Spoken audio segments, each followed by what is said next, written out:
Today we'll be discussing the chilling case of a 23-year-old girl named Jeong Yoo-Jeong, whose obsession with true crime resulted in a horrible tragedy. Before we dive into the case, let's discuss the motive behind the murder she committed. The 23-year-old was consumed by books and TV shows about murder and plotted to kill and dismember a victim she found online.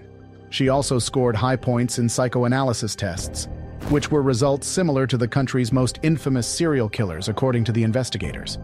It became very clear that what started as an obsession with true crime would soon take a darker turn, as she eventually planned out a cold-blooded murder just to satisfy her curiosity.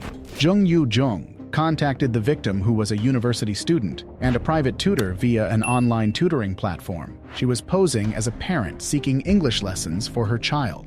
Jeong bought a school uniform to pose as a student when she visited the tutor's home, where she is accused of stabbing the victim to death. After committing the murder, she had then returned to the victim's house and dismembered her body, including cutting off her fingers to make an ID more difficult. She would then start disposing of some parts in a suitcase in a wooded area near a river, while keeping others at her home. In an attempt to cover her tracks and commit the perfect crime, Jeong retained the victim's cell phone, ID card, and wallet, which was indeed very foolish of her considering how she considered herself a true crime fanatic. Then her plan would further fail when the taxi driver who transported her to the wooded area became suspicious and notified the authorities. Upon investigation, police discovered blood-stained clothing in her bags. Moreover, the CCTV footage from that night showed the suspect walking at night on an otherwise empty street, wheeling a small cabin-size flight bag alongside her as she stalled by a zebra crossing. After being arrested, the suspect attempted to convince police that the murder was accidental and had happened during a verbal altercation between the two. She then changed her story, saying the murder had been committed by a third party and her only crime was disposing of the body. However, later went on to explain that she had gotten curious after getting into true crime and wanted to give it a try. And by it, she meant murdering the innocent victim. Her family had urged her to confess the truth to police, which she eventually did. According to reports about the case, Yoo-Jeong had been researching for tips on the homicide as far back as 3 months before she carried out the actual murder. When investigators analyzed her cell phone, they discovered that she had searched terms online such as how to conceal a body and homicide without a body. Police named Jeong Yoo-Jeong publicly, putting out a photograph of her as well as basic details. Although disguised with a bucket hat pulled down over her face in the news media, the passport-style photograph of Yoo-Jeong released by the police shows a youthful-looking round-faced woman with circular, thin-framed glasses and pulled-back hair. When asked by reporters why she committed such a brutal crime, she responded that she must have been out of her mind and expressed remorse for her actions, apologizing to the victim's family. She was subsequently indicted for murder in Busan, South Korea, after reportedly confessing to committing the crime out of curiosity. Jeong is currently detained in a single cell at the Busan Detention Center, according to sources. Prosecutors had sought the death penalty for Jeong Yoo-Jeong, 23, but she begged the court for leniency, claiming that she suffered from hallucinations and a host of mental health issues. The Busan District Court spared Jeong's life, but rejected her claims that the monstrous killing was triggered by mental illness, considering how it was a calculated murder. She is additionally charged with theft for changing into the victim's outfits after she found some bloodstains on the school uniform she wore to disguise herself as a student. A forensic analysis of Jeong's phone also showed that she contacted a total of 54 tutors online, which showed that this was a process to check if she could attend a class at the house of a woman living alone, and she chose to visit the victim's house after she confirmed the victim met the conditions.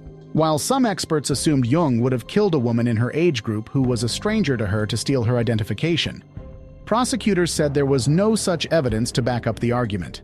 The experts claimed that Jeong committed such a crime due to her admiration of what the victim had, such as the victim's academic background, as she searched for tutors who attended prestigious universities on the app. Jeong never attended a university nor worked, but lived isolated for 5 years after finishing high school. However, prosecutors said identification theft was not the motive behind the alleged crime, adding Jeong changing her clothes to the victims was merely to conceal evidence of the crime. Prosecutors during the investigation also obtained some memos written by Jeong. The memos contained messages that she cannot release her anger if she does not kill somebody. Jeong needed someone to express the chronic anger she has carried since childhood, due to her impoverished upbringing, conflicts with family, and failure to get into a university or find a job, and it looked like her psychopathy influenced the crime. Jeong's psychopathy index was over 28, higher than serial killer Kang Ho-sun's number of 27 when it was measured during the police investigation. But her psychopathy index result was lower at 26.3 when measured during the prosecutor's investigation. This case was extremely baffling, as for someone like her who seemed to be extremely into true crime, she committed a very sloppy murder, as not only she left the digital footprint tying her to this case, but also carried the victim's dismembered parts in a taxi with a witness around. The way she acted was very calm, which contradicted her statement that she had done it in the spur of the moment, as considering her demeanor and the evidence. It was crystal clear that this murder was premeditated just so she can satisfy her sickening desire of what it's like to murder someone. She was also careless, according to police, and made no effort to avoid CCTV cameras, which captured her entering and leaving the tutor's home several times. Furthermore, Jeong had also changed her explanation several times. At first, she said she had moved the 26-year-old woman's body, but that she was not the one who killed her. A short time later, she said that the murder was due to an argument between her and the deceased. All of these discrepancies in her timeline further solidified the case against her and made it easier for authorities to charge her for the brutal murder. Modern society has blamed violent tendencies on a variety of things, such as the occult in the 1980s and video games in the 1990s. True crime obsession has become a similar scapegoat.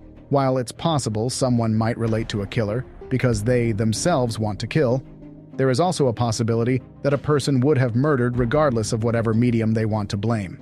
It is highly likely that if Jeong hadn't been caught, she would have continued killing, and likely was on her way to becoming a serial killer, as she fits the profile of the serial killer very well.